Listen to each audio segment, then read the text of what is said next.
Coucou, alors aujourd'hui je vais te présenter de la couture, donc ce n'est pas un de mes patrons, ce n'est pas non plus une pub, bon j'ai fait de la couture qui à la base était pour moi, donc c'était ma petite récompense pour avoir mis en vente un nouveau patron dans ma boutique, donc ça c'est ce que je fais assez régulièrement.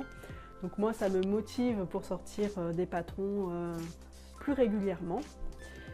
Et au final, ce ne sera pas pour moi parce que c'est trop petit, j'ai trop tiré sur les élastiques, c'est un peu trop serré, mais par contre ça va parfaitement à ma grande. Donc du coup, elle va hériter d'un joli nouveau soutien-gorge tout neuf. Presque tout neuf, je t'expliquerai un petit peu plus tard pourquoi. Donc si tu me suis depuis quelques temps, tu as pu voir sur mon ancien blog que ce patron-là, je l'ai déjà cousu plusieurs fois. Donc je te mets les photos ici des dernières versions que j'avais fait de ce patron-là. Donc c'est le patron Jasmine de Olulu, donc c'est tout en anglais, donc désolée pour celles qui ne comprennent pas l'anglais. Donc avant de créer des patrons de couture de lingerie, donc j'ai quand même beaucoup appris avec des patrons qui existaient déjà, dont les patrons de Olulu. Donc et c'est une marque, c'est une créatrice que j'aime beaucoup ce qu'elle fait, que je trouve que ses culottes sont un peu trop taille basse, donc c'est pas à mon goût au niveau des culottes, mais j'aime beaucoup ses soutiens-gorge. Donc ce soutien-gorge, pourquoi je t'en parle, c'est parce que en fait il est un peu particulier, je l'appelle le soutien-gorge Frankenstein parce que c'est un petit peu de rassemblage de plusieurs choses, d'anciens soutiens-gorge, de la récup que j'ai fait. Et c'est pour te montrer qu'en fait tu peux tout à fait, si un soutien-gorge ne te va plus, tu peux récupérer pas mal de choses sur ces pièces-là avant de les jeter. Parce que ce qui s'abîme en fin de compte dans un soutien-gorge et qui fait qu'on a besoin de le jeter, c'est que ce sont en fait les élastiques qui lâchent, le tissu qui se détend. Mais en général, le crochet et les œillets, on peut les récupérer. Les anneaux ici des bretelles, on peut les récupérer, même si l'élastique des bretelles ne fonctionne plus, n'est plus du tout élastique. Si ça c'est mort, on peut récupérer les anneaux ici de réglage et les anneaux ici. Le petit nœud, je l'ai récupéré aussi. Et donc tout ça, ça me fait un petit ensemble que j'ai mis de côté et que j'ai attendu le moment de faire un autre soutien-gorge, d'avoir des jolis tissus assortis à ces couleurs-là, puisque bon, là, l'ancien soutien-gorge que j'avais, il était entièrement parme comme ça. Donc j'ai tout récupéré, ça faisait un ensemble cohérent. Et donc il a fallu que j'ai envie de faire un nouveau soutien-gorge et que j'ai des couleurs qui s'associent bien. Mais du coup ça m'a fait un petit stock, j'ai gardé ça de côté. Et pour ceux qui ont la plupart du temps des soutiens-gorge blancs ou noirs, alors là ça va... On peut tout récupérer. C'est un soutien-gorge armature aussi à la base, donc du coup j'ai aussi récupéré l'armature. Donc il y a pas mal de choses quand même qu'on peut récupérer comme ça, de vieux soutiens-gorge qui sont tout détendus, qu'on peut jeter.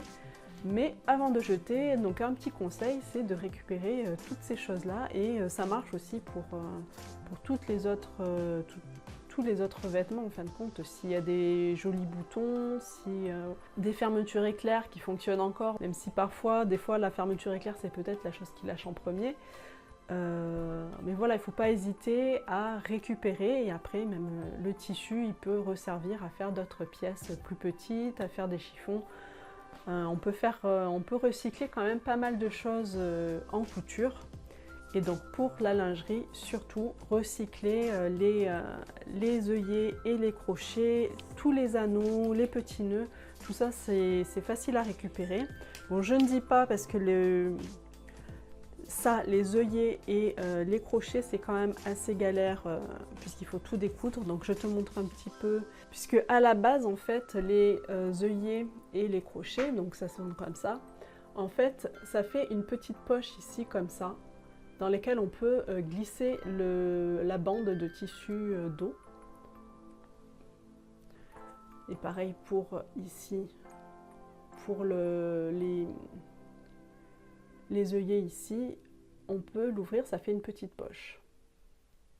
Voilà. Mais ça, en fait, sur le soutien-gorge, le truc, c'est que c'est très très bien cousu, il ne faudrait pas que ça lâche, hein. C'est ça il y a beaucoup de tension dessus. Et donc c'est très bien cousu. Donc moi je te montre là sur le mien, mais bon, c'est du zigzag très serré tout autour.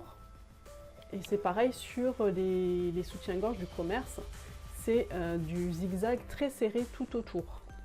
Que ce soit les œillets ou que ce soit le crochet, c'est pareil, c'est du zigzag très serré. Et donc il faut réussir à découdre, il faut prendre quand même 5 bonnes minutes avec son découvite pour enlever tout ça et récupérer correctement les pièces de manière à pouvoir les réutiliser normalement comme des pièces neuves en fait. Et donc ce qui fait que j'ai pu, grâce à cette récup là, faire ce petit soutien-gorge, parce que sinon je n'avais pas du tout les bonnes couleurs dans ce que j'avais acheté. Moi, quoi que là ça aurait été, je dis ça. Mais par contre, j'avais pas les anneaux qui allaient avec. Voilà. Donc j'avais les crochets, mais j'avais pas les anneaux assortis. Donc c'est un patron que je conseille évidemment. Par contre, elle utilise des tailles XS, S, M, L, XL. C'est pas du tout des tailles de soutien-gorge classiques. Donc ça va être, ce sont des soutiens-gorge qui sont assez, comment dire, qu'il faut modifier en fait pour que ça aille à sa morphologie. Donc c'est pas le patron où on choisit sa taille, on le découpe, on le coud et c'est bon, ça va direct. Il y a forcément un petit peu d'ajustement à faire au niveau de la couture, au niveau du patron, pour que ça aille bien à chaque personne. Donc moi ici j'ai fait la plus petite taille, c'est du XS. Oui, du XS, je mets du XS.